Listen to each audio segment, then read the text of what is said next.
ദൈവത്തിന് മഹത്വം. യേശുക്രിസ്തുവിന്റെ വീണ്ടും വരവും പ്രവചന പഠനമെന്ന 266 ഭാഗത്തേക്ക് ഏവരെയും പ്രാർത്ഥനയോടെ ക്ഷണിച്ചുകൊള്ളുന്നു.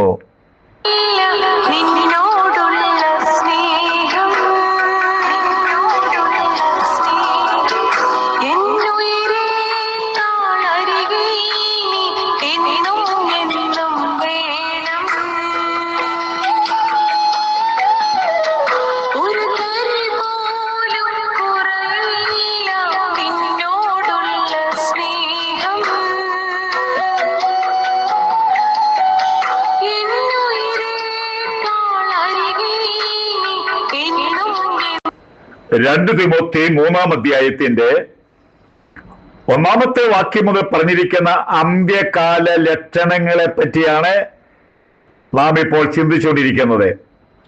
അതിൽ 8-ാമത്തെ കാര്യം, നന്ദി കെട്ടവര്. പണ്ടൊക്കെ ഒരു ഉപകാരം ചെയ്താൽ സ്നേഹം, നന്ദി ഉണ്ടായിരിക്കും. ഇന്ന് അന്നേരം സ്നേഹം സ്നേഹിക്കും. പിന്നെ കാര്യമേ മറന്നു പോകാത്ത ഒരു കൂട്ടം ആളുകൾ, ഞാനിപ്പം പറയുന്നത് മൊത്തത്തിലല്ല, എന്നാൽ നല്ലൊരു ഭാഗം ആൾക്കാരും ഈ നന്ദി കെട്ട ആളുകളാണ്. ഇനിയും മൃഗങ്ങൾക്കോ പക്ഷികൾക്കോ നാം എന്തെങ്കിലും ആഹാരങ്ങൾ കൊടുത്തു കഴിഞ്ഞാൽ നമ്മളെ കാണുമ്പോൾ, നമ്മുടെ ശബ്ദം കേൾക്കുമ്പോഴേ നിങ്ങളൊക്കെ ഒരു സ്നേഹത്തിന്റെ ശബ്ദമൊക്കെ ഉണ്ടാക്കി നമ്മുടെ സമീപത്തെ ദൂരം മാറി നിന്ന് അതിന്റെ സ്നേഹ പ്രകടനം കാണിക്കും. ഇന്നത്തെ പക്ഷികളും അതുപോലെ തന്നെ മൃഗങ്ങളും. യെശയ്യാപ്രവചനം 1-ാം അധ്യായം 3-ാമത്തെ വാക്യം നമ്മൾ ഒന്ന് വായിക്കുമ്പോൾ, കാള തൻ്റെ ഉടയവനെയും കഴുത തൻ്റെ യജമാനന്റെ പുൽത്തൊട്ടിയും അറിയുന്നു. കാളയ്ക്ക് യജമാനനെ അറിയാം, അതിന് പുൽത്തൊട്ടി അറിയാം. അടുത്ത പറയുന്നത്, എന്റെ ജനം എന്നെ ഗ്രഹിക്കുന്നില്ല. മൃഗങ്ങൾക്കറിയാം അതിൻ്റെ ഉടയവനെ, എന്റെ ജനത്തിനൊരു പിടിയും കിട്ടുന്നില്ല. എന്നാൽ ഇന്ന് നല്ലൊരു കൂട്ടം ആളുകളും ഉടനെ മറന്നു പോകുന്നവർ ആകുന്നു എന്നുള്ള കാര്യം ഓർത്തുകൊള്ളണം. 103-ാം സങ്കീർത്തനം നമ്മൾ വായിക്കുമ്പോഴേ, എൻ മനമേ യഹോവയെ വാഴ്ത്തുക, അവന്റെ ഉപകാരങ്ങളൊന്നും മറക്കരുത്. നമ്മുടെ ജീവിതത്തിൽ ദൈവം ചെയ്തിരിക്കുന്ന ഉപകാരങ്ങൾ മറക്കരുത്.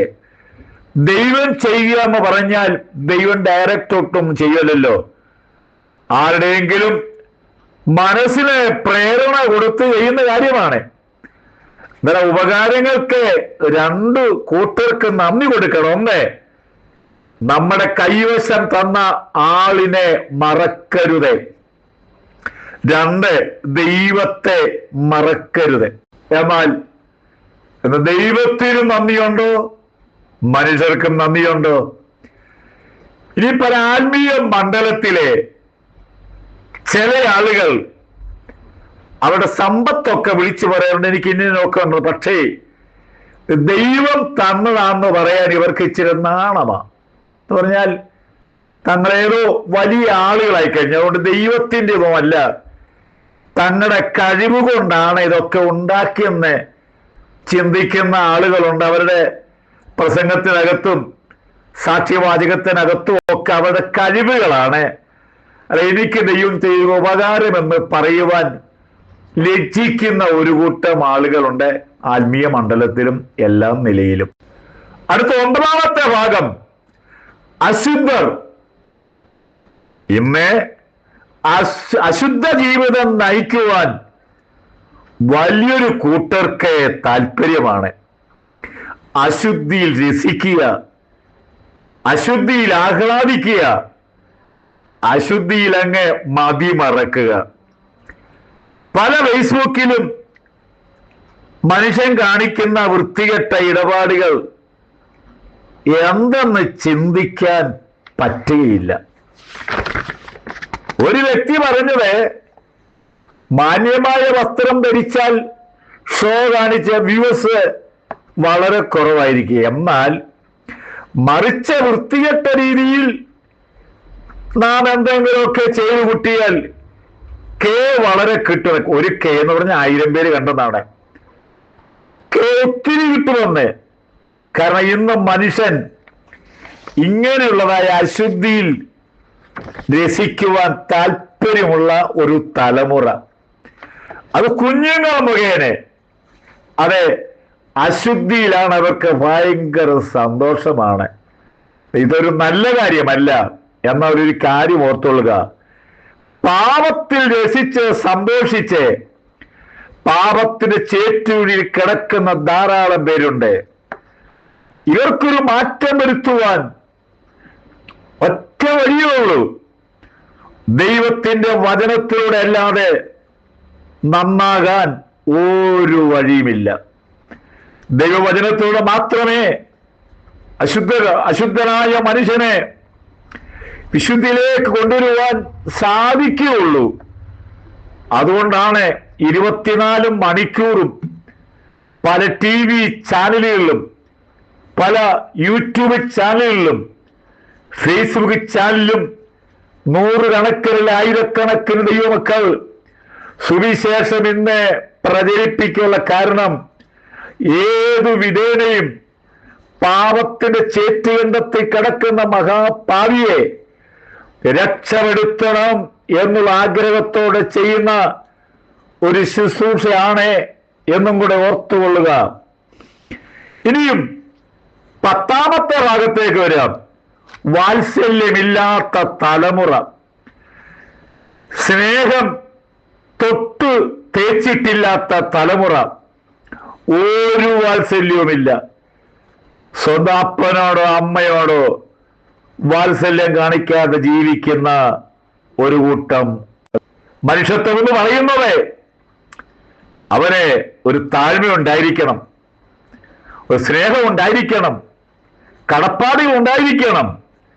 എന്നാൽ ഇതൊന്നുമില്ലാത്ത ഒരു വലിയ ജനസമൂഹത്തിന്റെ നടുവിലാണ് നാം ഓരോരുത്തരും ആയിരിക്കുന്നത്.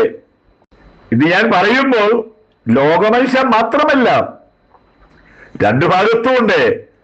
ആത്മീയരെന്ന് വിചാരിക്കുന്നവരുണ്ട്, അനാത്മീയരുണ്ട്. ഈ കാര്യത്തിലെ വാത്സല്യമില്ലാത്തവരെ തലക്കനം, താൻ ആരാന്ന് ഏതാന്നുള്ള ചിന്ത മറ്റുള്ളവരുടെ മുമ്പിൽ കാട്ടിക്കൂട്ടുന്നു.